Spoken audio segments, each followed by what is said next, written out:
time when I take photographs, and it's the most basic and principle of photography.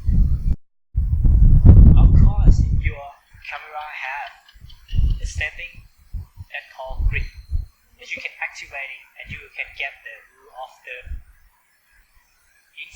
Every smartphone today also have it's a 4-line that intersection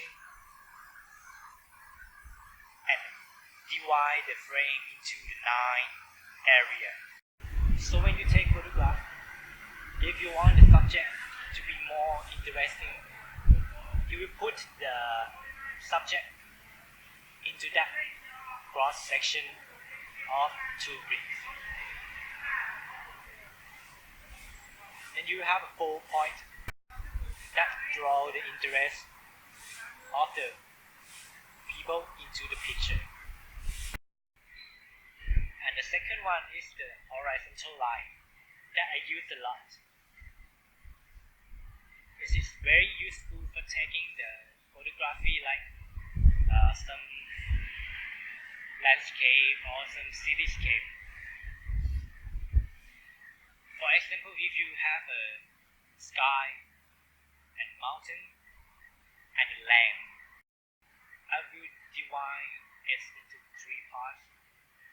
So the upper part of horizontal line is the sky, and the intermediate one is the mountain, and the land will be on the lower one. Of course, the third one is the vertical line. I use it a lot when I take some portrait photography. I like to have my model on the one of vertical line, and her eyes on the intersection of the upper part, so that the attention will draw more to her eyes and her body. And the last one that I use on the grid lines is about symmetry. I would love if my photographs have symmetry in it. It feels better.